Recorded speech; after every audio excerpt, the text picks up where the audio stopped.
So, ladies and gentlemen, good afternoon from the Ambassadors Forum. First of all, I would like to congratulate Mr. Stambolis and his team for organizing for the 15th time this very important and interesting event. I believe that ENA, stakeholders, Thessaloniki, we all should do our very best in order to keep this Southeastern European energy dialogue going on, that it continues to be a point of reference in what concerns energy issues in this region, and that it can continue being relevant and important for defining the correct decisions referring to the energy sector here. I have the pleasure to moderate the so-called Ambassadors Forum, and today with us are three very distinguished members of the diplomatic corps in Greece. It is His Excellency the Ambassador of the People's Republic of China, Mr. Zhong Zheng. I hope I am pronouncing it correctly, Ambassador. The Ambassador of the Republic of Azerbaijan, Mr. Mamadov, and an old, let me say, an habitué of this meeting, Matthew Lodge, His Excellency Matthew Lodge, the Ambassador of the UK. So let me say that ENA has just before this event distributed a very interesting background paper. I hope that you read it. If not, I encourage whoever didn't to do so. It is really a very comprehensive picture of what goes on or what went on in the last years in the region. It is interesting that there is a distinction between the so-called core countries of Southeast Europe and the peripheral countries. So from the 14 core countries, 7 are members of the EU, the other 7 are not. And it would be, of course, very, very important that their integration into the European Union takes a faster, let me say, route than it has until now. Having all countries from the region as member states of the EU will not, of course, miraculously solve all the energy problems of the region, but it will certainly help to address them more effectively and in a more coordinated manner. I think that what we heard previously underlines this fact. So what is the general energy situation in the region today?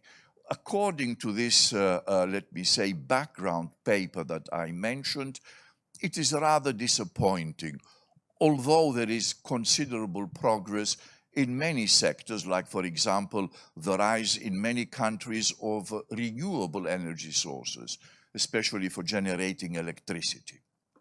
Yet some of the negative characteristics of the region still remain, like the high dependence on solid fuels. It's natural because there is so much indigenous coal and lignite, both very cheap. We have also this high dependence on imported oil and gas, especially from Russia, which sets many energy security challenges also. So I'm sure that all these issues will be tackled by the distinguished speakers of today and tomorrow. And before we start the meeting of our forum, I would like to ask our Chinese colleague to take the floor, because I know that he has a flight to catch, so we will ask him to take the floor as soon as possible. We are happy to have you here, Ambassador. Thank you so much. You have the floor. Distinguished President Mr. Stambolis, my dear colleagues from UK and Azerbaijan, ladies and gentlemen, it gives me great pleasure to participate in the 15th IENE dialogue. So before my presentation, I just make a very short comment. So is China a reliable country or not? So if we cannot make an objective observation, so please look back to the history. So in the past 75 years, I mean, since the founding of the People's Republic of China, China has never been the troublemakers for the China-Europe relations. And actually, when the southern European countries suffered from the Euro debt crisis, it was China extend his supporting hands to our European partners. China is a politically reliable partner, and at the same time, also technically reliable partners of Europe. When we talk about the renewable energy, China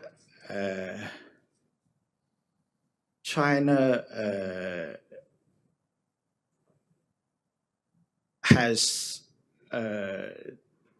the emission peak. China promised to have the emission peak by 2030 and to achieve the emission neutrality by 2060. So for the time being, only 4 countries kept its promises on the emission reduction job on schedule. So China is one country on that list. And in the past few years, China and Europe could be the partners to address the climate changes. So in the past 2 years, I think some of the European consumers have enjoyed the Chinese-made renewable products, including the electric vehicles. So I just want to say we should not be too much selfish. So as the European countries, here you have the foundation, the technology, but the European population is amounted only to maybe 400 millions. So for the majority of this world, of the international community, are the developing countries, and their population amounted to 20 or even 30 billions. So what they can realize to address the climate changes, so the Chinese made cheaper and efficient renewable products is the answer. So I don't want to use the term or the word axis.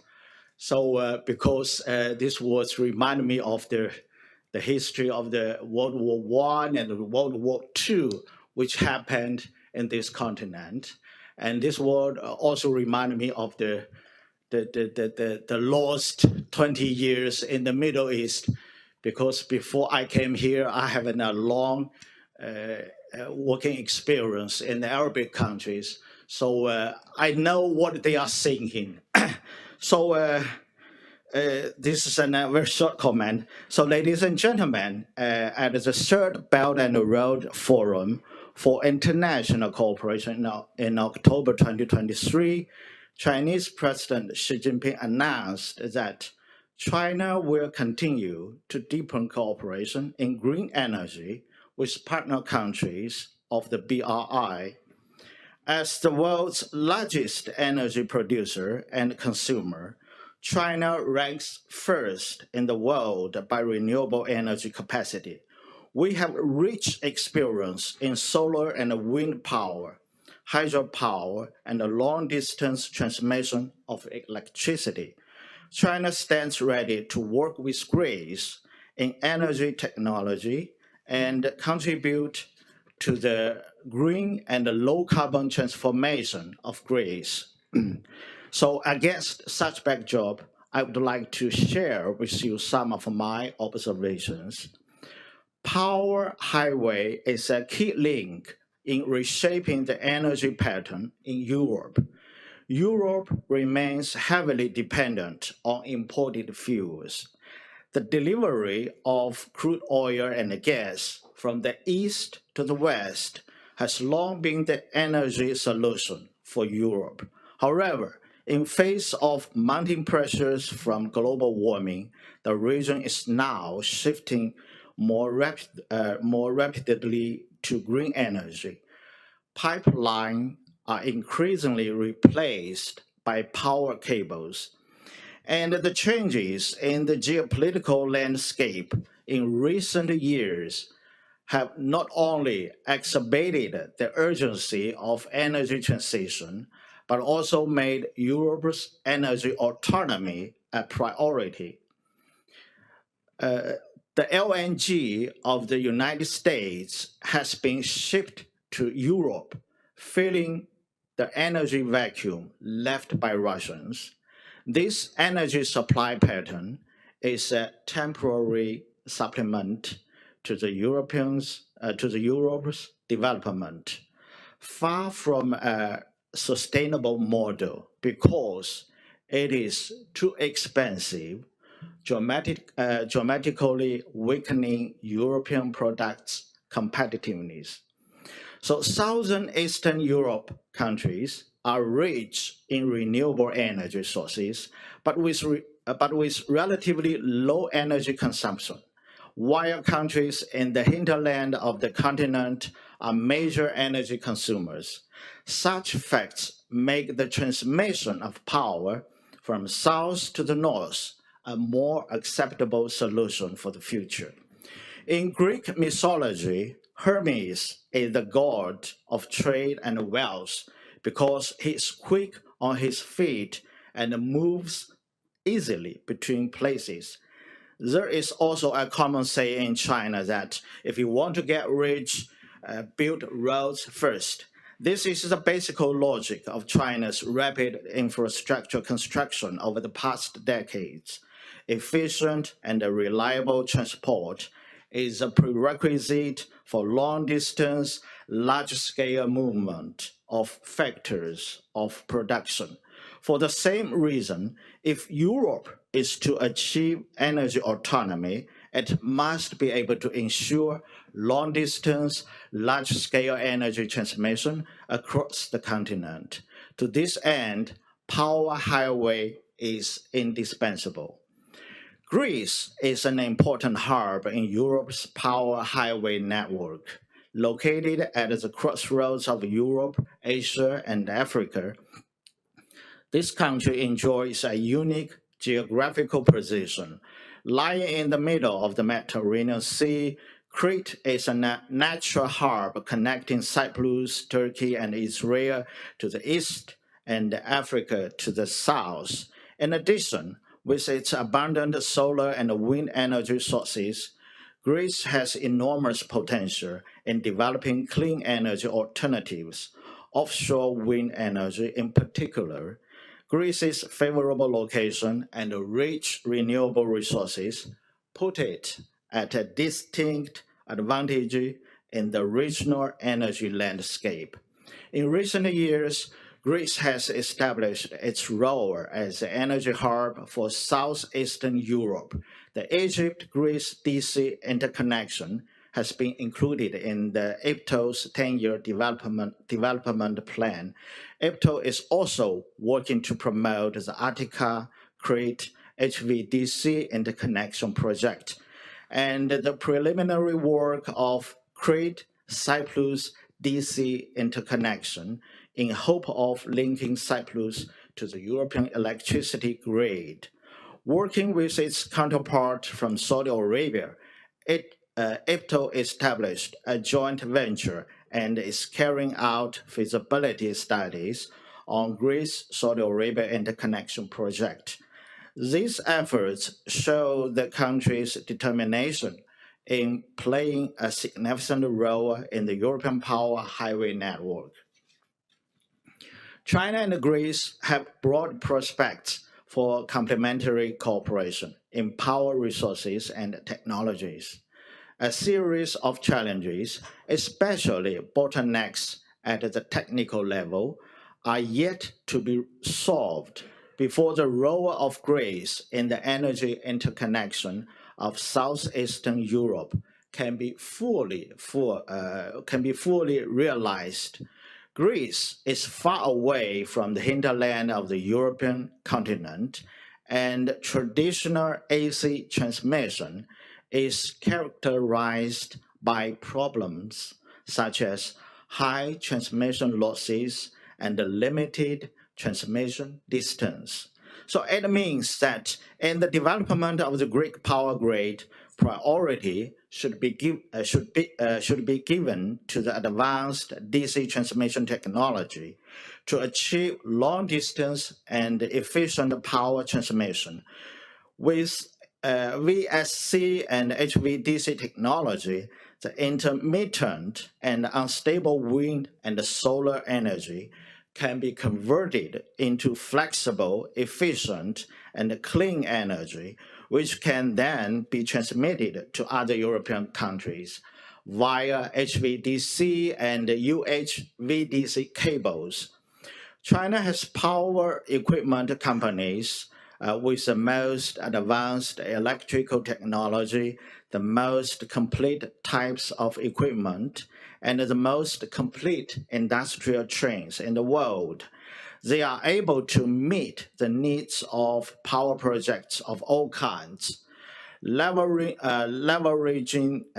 our complementarities in resources and technologies. The two countries will have promising power transmission cooperation. The State Grid Corporation of China will help Greece in its efforts to promote electricity interconnection in southeastern Europe. At present, SGCC has built 35 UHV transmission lines with a total length of more than 50,000 kilometers. So you can find the pictures of those projects. So SGCC has developed strong innovation capabilities in the field of VSC, HVDC. So under the support of Zhangbei project, all venues for 2022 Beijing Winter Olympics were powered with renewable energy for the first time at the Olympic Games. So we light Beijing up with the wind from Zhangbei. So in the past 7 years, SGCC helped Brazil build the first UHVDC transmission project on the American continent. And 5 years ago, the 2,539 kilometers long Belo Monte UHVDC transmission project was put into operation, known as the Brazilian Power Highways. So as a strategic investor of IPTO, SGCC remains committed to assisting IPTO in the construction and operation of Greece's national grid. Looking ahead, SGCC will continue supporting IPTO in its efforts to promote the interconnection of grids with neighboring countries and contribute to Greece's goal of green energy transition and the role of an energy hub in southeastern Europe. So I look forward to the early implementation and the results of the European Power Highway and hope that Chinese and European enterprises can work together for a win-win future in this process. I also hope that advanced power technology can be utilized to the fullest extent to benefit the people's livelihoods in Greece and in Europe. Thank you. Thank you very much.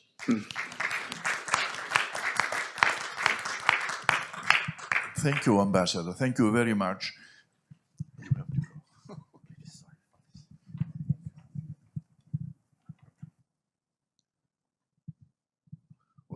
Allow me to comment that it is really very interesting that a very important player on the global energy scene like China, as was also mentioned by John Roberts, told us about the achievements of China in the sector, but also the way in how China, a faraway, distant country from Southeast Europe, approaches the issues, the challenges of this region in the energy sector. So thank you very much for your contribution, Mr. Ambassador. I will now ask my dear friend, Ambassador Mammadov, to take the floor.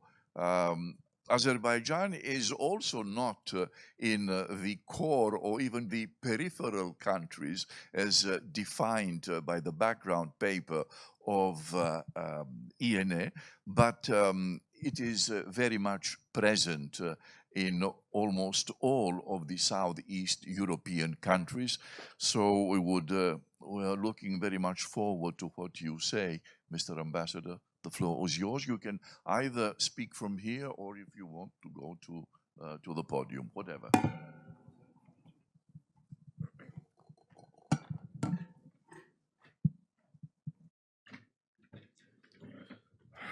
Thank you very much, Ambassador Christidis. First of all, I would like to thank organizers and Mr. Stambolis for inviting me to this important event.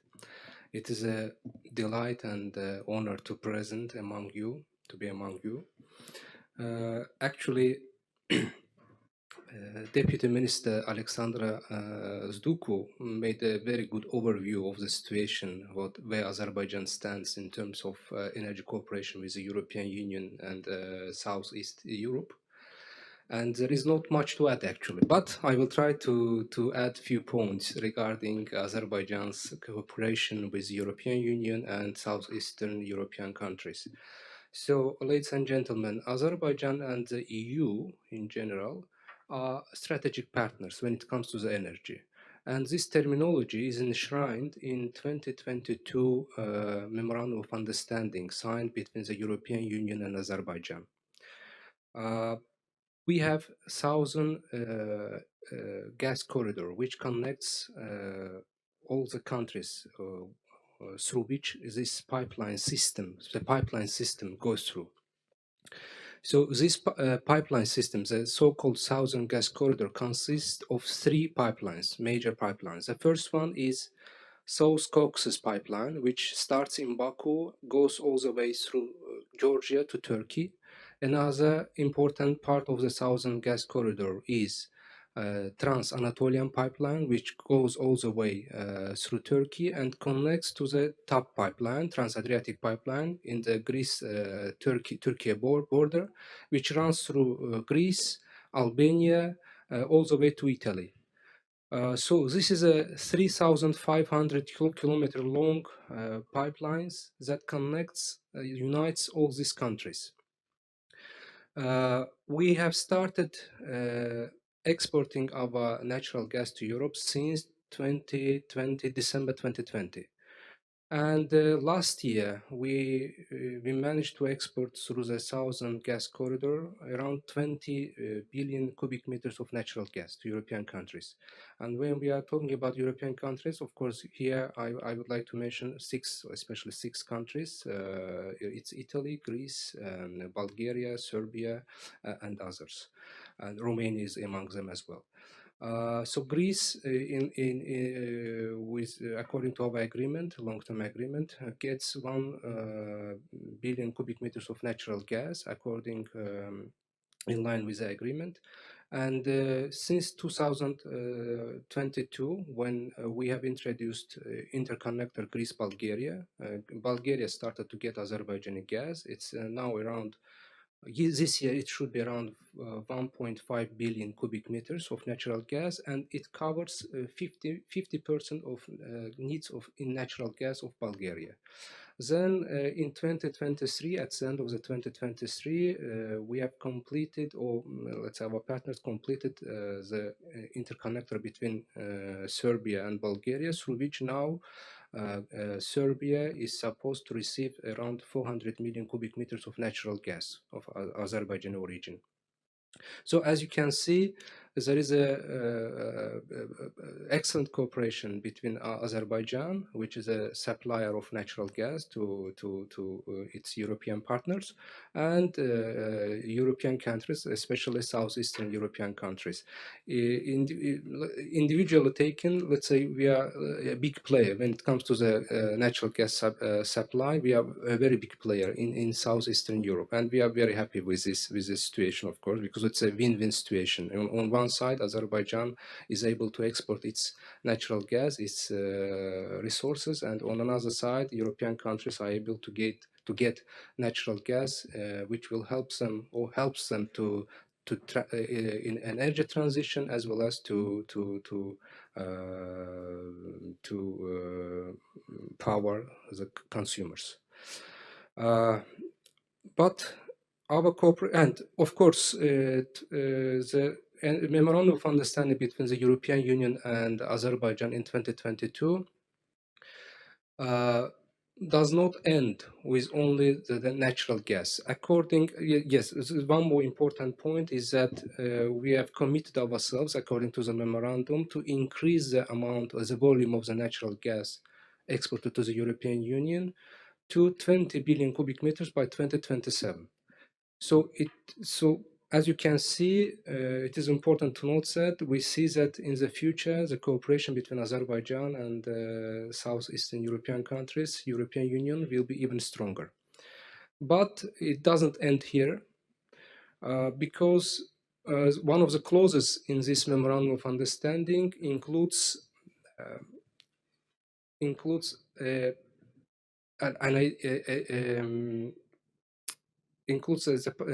an idea about green energy cooperation between Azerbaijan and European countries. Just give you an idea, Azerbaijan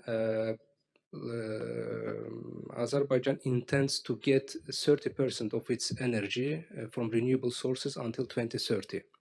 And we have all contracts in place to get to get 2 gigawatts of energy from renewable sources by 2027.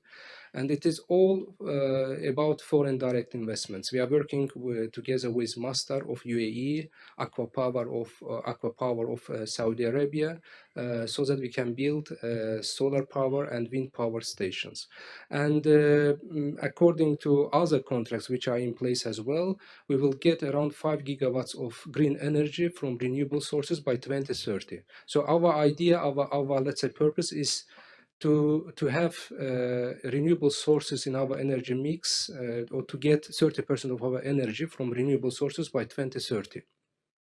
And according to the, when it comes to the potential of green energy in Azerbaijan, it is huge, because according to the International Financial Corporation's estimations, we have around 157 offshore wind power capacity in the Caspian Sea, and you can add to this 37 gigawatts of solar power and onshore wind power capacity.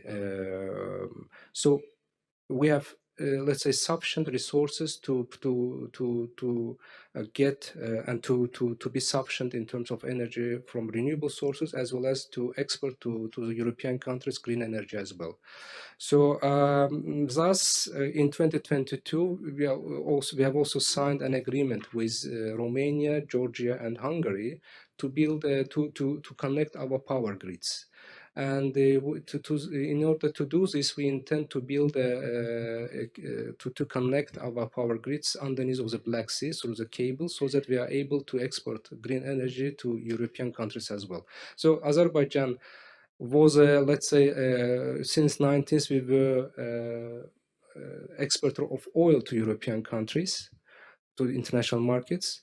Since 2000s, we are, especially from 2010s, we are a natural gas exporter to European countries. And let's say in the future, we envisage and we see ourselves as an exporter of green energy as well. More than that, in May of this year, we have signed an agreement with Uzbekistan and Kazakhstan on the other side of the Caspian Sea to connect our power grids as well and to cooperate in transmission of green energy to European countries. So in general, we are not talking about only of green energy produced in Azerbaijan, but also in Kazakhstan and Uzbekistan, reaching European markets in the future. So all in all, what I can say is that our vision is that we see ourselves as an important player in terms of energy security of the European countries. And considering all these facts, we see that in the future, in the foreseeable future, Azerbaijan and the energy cooperation between the European Union, European countries, and Azerbaijan will be even stronger. Thank you. This is all my introductory remarks. Thank you.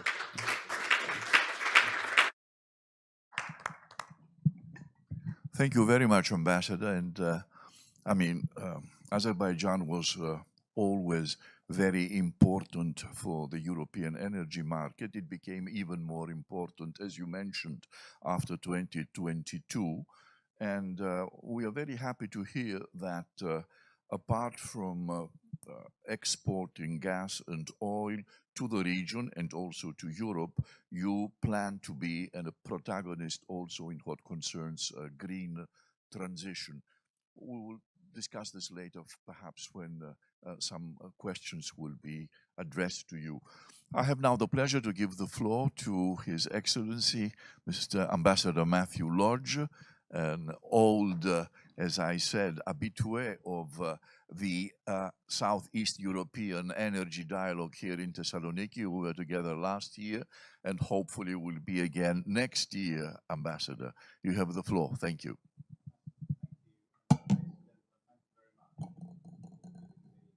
Speak to you this afternoon, and I'm particularly delighted to be able to follow on from my two distinguished colleagues, our Chinese friend who's sadly had to go, but the ambassador who's just spoken. I won't, given the range of issues that we've heard people talking about already, I won't try and cover everything comprehensively, but what I would like to do from an unapologetically British perspective is to pick up on a few elements of what we've heard that I think are at the heart of the challenge that we face, and which perhaps go some way to explain why, as a British ambassador, whether I count as peripheral to the Southeast European region or not, there is a very live and continuing not just interest, but engagement from the United Kingdom in the energy challenge that faces not just Southeastern Europe, but all of us in Europe and across the globe. I'd say a little bit of a caveat at the beginning. We're in a pre-electoral period at the moment in the United Kingdom. So I'm not, and it wouldn't be responsible of me to try and predict where a future British government may choose to take policy decisions on this. But I think there's more than enough in what we've been doing and what is set out, including legally in terms of the United Kingdom's commitments to reach net zero by 2050 and engagement, whether as the hosts of COP26 in Glasgow back in November 2021, or indeed an active player in energy issues across the world, which I can talk about. Let me then just pick up. I think we've already heard both from Mr. Stambolis at the outset and from others about the particular challenges that the energy market that Southeast Europe, that the world is facing in a period of conflict and heightened geopolitical instability. We have seen how that has driven, particularly in Europe, a determination to pursue and accelerate the path towards genuine energy security. And we've seen, sometimes slightly uncomfortably, and we're still seeing how that plays out alongside something that long before President Putin's troops rolled across the border into Ukraine, we were all focused on as an international community, and particularly in the energy community, namely the importance and urgency of the green transition prompted by the climate emergency. But for those, and I don't know whether Mr. Lorkowski is still here, or indeed yourself, Ambassador, far be it from me to challenge whether closer European integration is the right answer for those peripheral countries neighbouring the European Union. But I will challenge Mr. Lorkowski's idea that somehow the UK is finding itself increasingly cut off, because I don't think the reality is borne out. I don't think that is borne out in reality, sorry, where you're actually seeing a global energy market keenly felt here in Europe, where there is, it seems to me, a recognition of our interdependency and reliance on one another. And we've heard a number of speakers talk about the premium of improved connectivity, better relations and cooperation across borders to give us that energy security and to help us accelerate the energy, the green transition. So the pace and the extent of that transition is something that I think rightly should concern us all.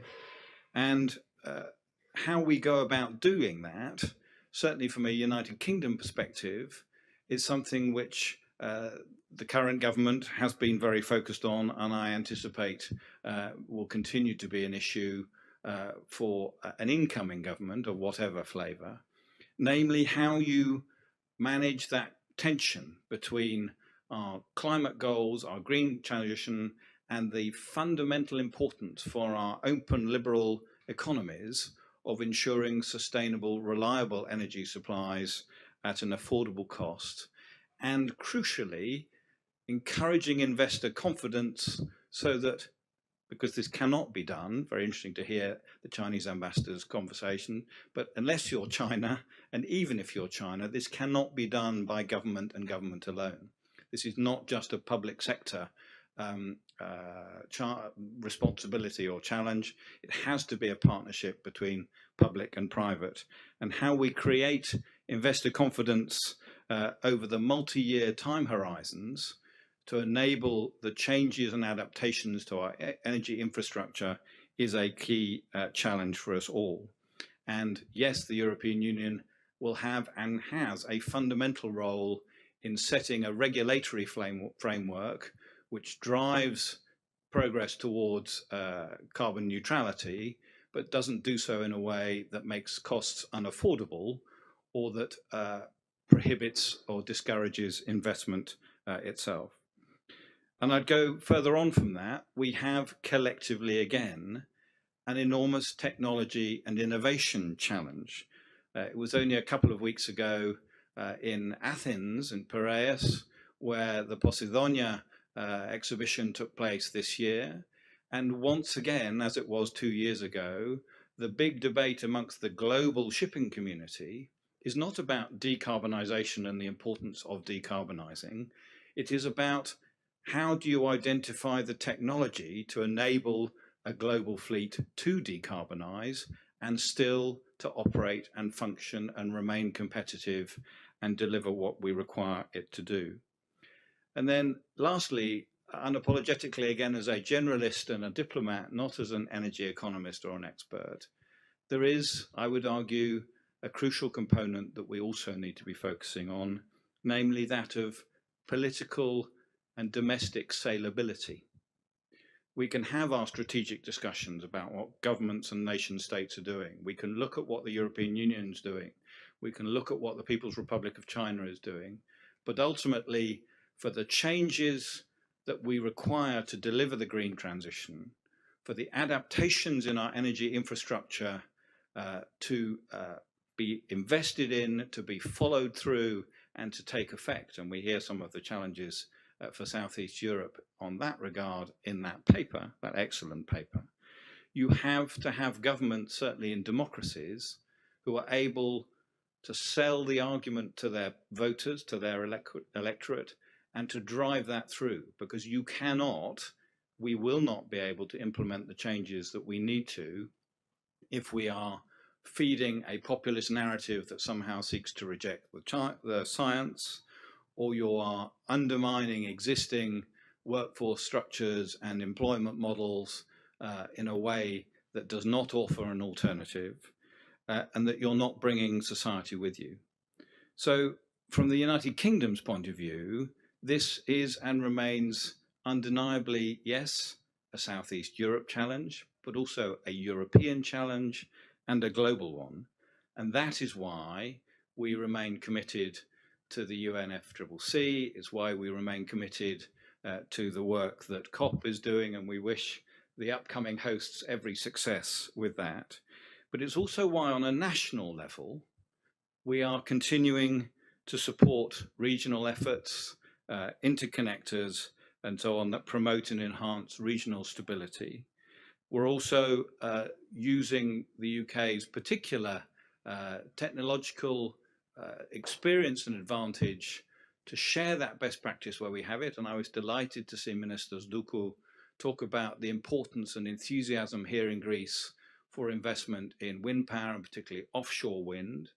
And we had a delegation from Herema off the coast of Aberdeen in some rather Scottish weather, I think a week or so ago, looking exactly at some of the offshore wind plants, parks in the UK that are now providing such a significant part of our own renewable energy generation. And we're keen to continue that partnership and cooperation.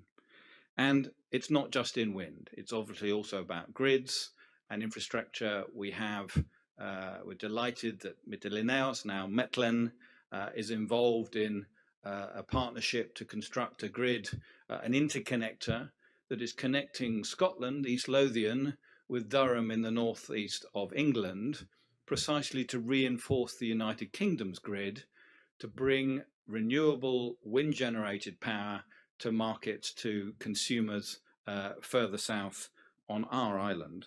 And it also, of course, extends to other areas of technological innovation and advancement, be that in hydrogen, we heard about, or carbon capture and storage. So, ladies and gentlemen, what I will say very briefly, just to sum up, is that cooperation has to be the watchword, I think, for all of us, that we have to find a way to harness the innovation and the technological solutions that are out there, but also to drive further innovation and technological change, because without it, we're not going to be able to deliver what we need to at the pace that we do.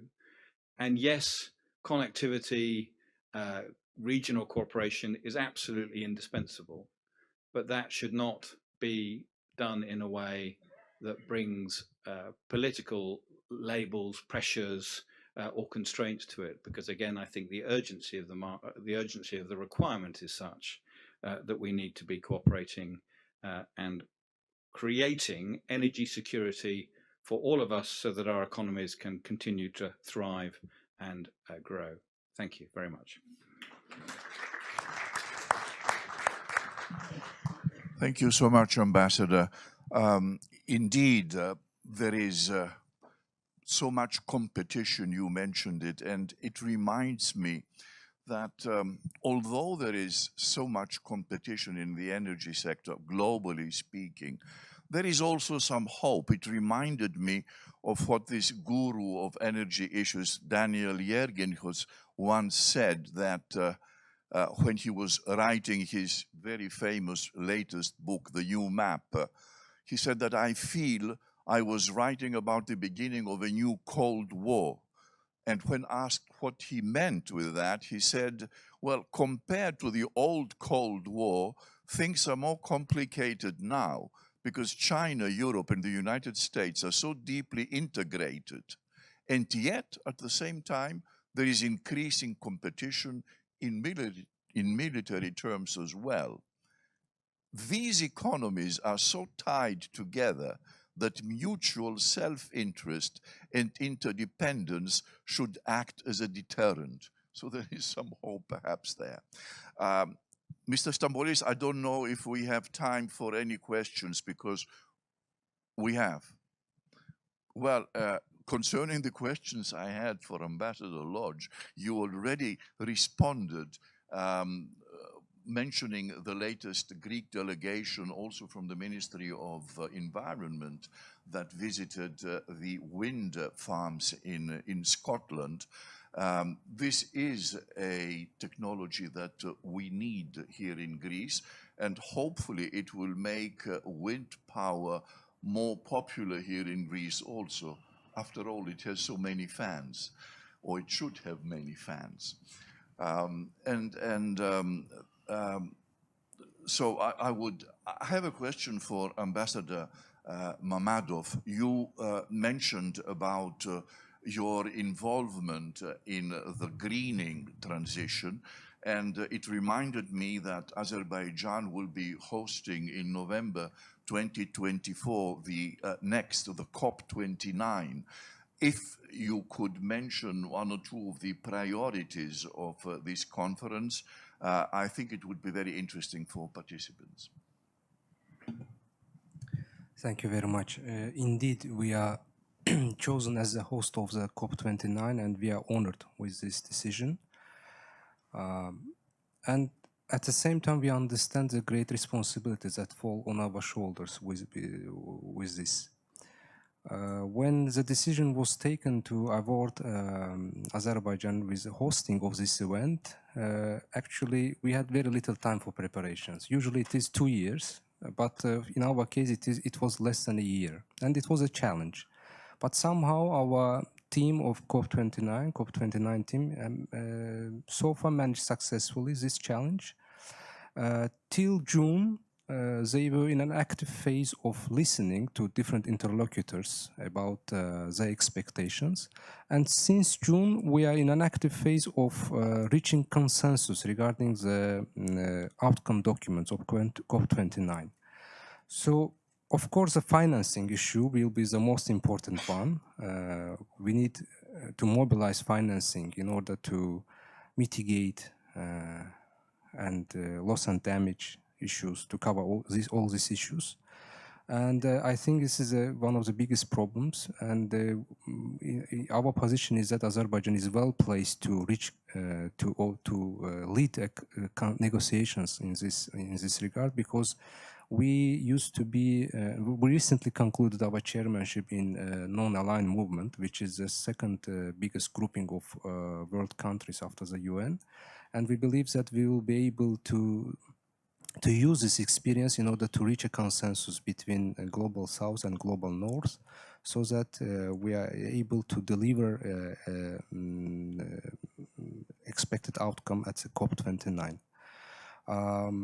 So financing, this is one of the most important questions, and of course the inclusion and the hearing of voices of everyone involved, especially the least developed island countries, which for them, for us, it's let's say a problem, but for the island countries, the climate change is an existential threat. So that's why it's very important to hear their voices and their voices as well. So this is, let's say, the most important issues which I can tell you.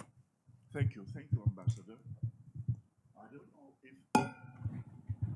I don't know if anybody from the participants would like to address a question to any of the two ambassadors. Please, sir.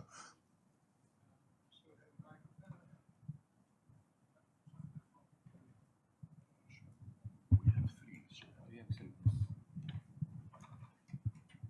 is okay. Kindly identify yourself first and then ask the question. Thank you. Thank you very much. My name is Lav Chernekov. I come from Bulgaria. And I have a question to Ambassador Mamadov. First of all, our relations on bilateral level are definitely excellent. And I'm not on to speak on behalf of the government, but as a citizen, I very much appreciate that. My question to you is, however, related to the EU-Azerbaijani relations in more general terms.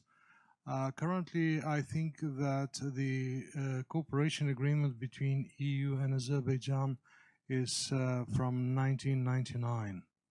And there were several steps to update it. Can you elaborate a little bit what is the level of the preparation of this update and whether there is something new? And particularly, would you focus in this aspect what is envisaged in the energy field? If you allow me also, I have a question also to the British ambassador, a very brief one. Excellency, the UK left the EU at the beginning of 2020. I personally follow quite, trying to follow quite intensively what's going on with the British energy sector. I noted, for example, that there is a huge project for you to bring electricity from Morocco, and it's more than 2,800 kilometers line, electricity line. So my question to you, after almost 5 years of UK out of the EU, wasn't it easier to strengthen the cooperation between EU and UK in the energy field than to focus on such kind of projects? It's kind of provocative, but it's a debate. Thank you. As the first one, I will start. Thank you very much for this question. Of course, I can only confirm that with Bulgaria, we have an excellent cooperation at bilateral level. When it comes to our relations with the European Union, yes, indeed, there is a partnership agreement from 1999, and a few years ago we have started negotiations and different rounds of talks regarding a new partnership, comprehensive partnership agreement. So far, if I'm not mistaken, I could be, because I'm not directly engaged in this, let's say, topic, but I know that the few chapters are really closed and agreed upon, but there are some remaining issues which needs further elaboration, and I think two parties are going to work on this. There was some kind of, let's say, a period of, let's say, stagnation when it comes to the negotiations, but I think two parties hopefully will start soon, will restore the negotiations and achieve the final, let's say, two parties will finalize the draft agreement between the European Union and Azerbaijan. When it's come to energy, again, I have already mentioned that our relations with the European Union is a strategic one. And this strategic relationship have been enshrined in 2022 Memorandum of Understanding between the two parties. According to this agreement, Azerbaijan has committed itself to double the volume of the natural gas exported to the European Union, which will be 20 billion cubic meters by 2027. And of course, one of the beneficiaries of this, let's say, expansion will be Bulgaria as well, because currently we cover 50% of needs of Bulgaria in terms of natural gas. And in future, it could be even more. But also, there is also one point, and I have already mentioned this, Azerbaijan and the EU has agreed to cooperate on green energy production and transmission as well.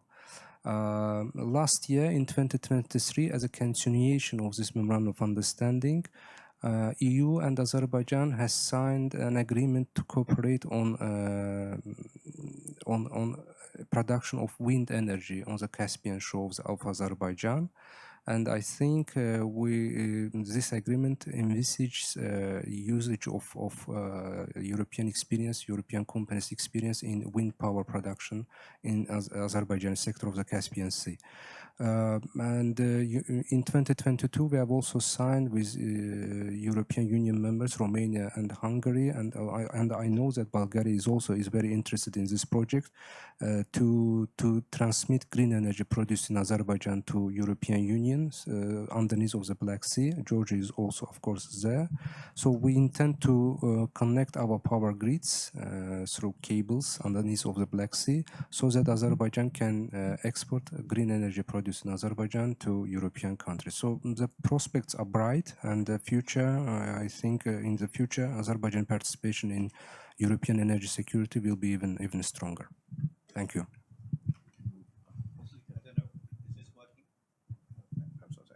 Sorry, is this working? Right. Thank you. Not a provocative question at all. But I hope you'll understand, as I said when I stood at the podium, it wouldn't be appropriate for me, particularly now, to get drawn into political speculation. But let me just say two things.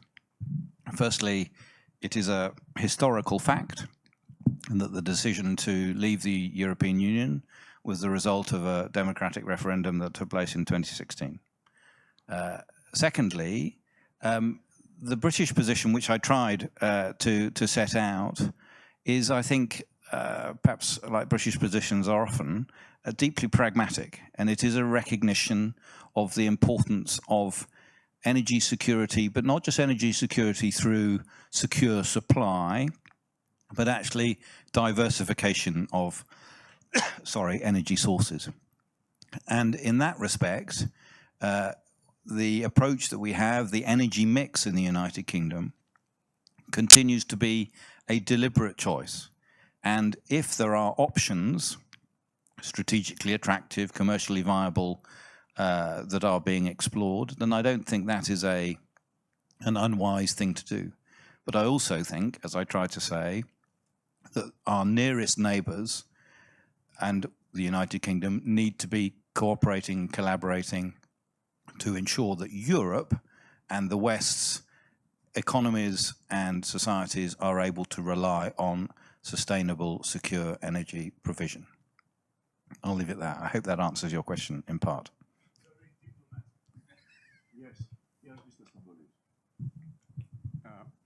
I wish to refer to Ambassador Lodger's comment that in his remarks that although the UK is not part of our region and not even of the EU, yet is not distant from what's happening in the region. I think that was very useful clarification because not many people realize the deep bonds which exist between UK firms and companies and institutions and organizations and companies here which follow a lot of UK standards and have developed very close collaboration in terms of investment, in terms of financial models, in terms of banking. I mean, the list is really endless. So although UK may be far, yet it is very close. Thank you. Mr. Stambolis, do we still have time for one? I think we have 5, 6 more minutes, yes. Okay, please, sir.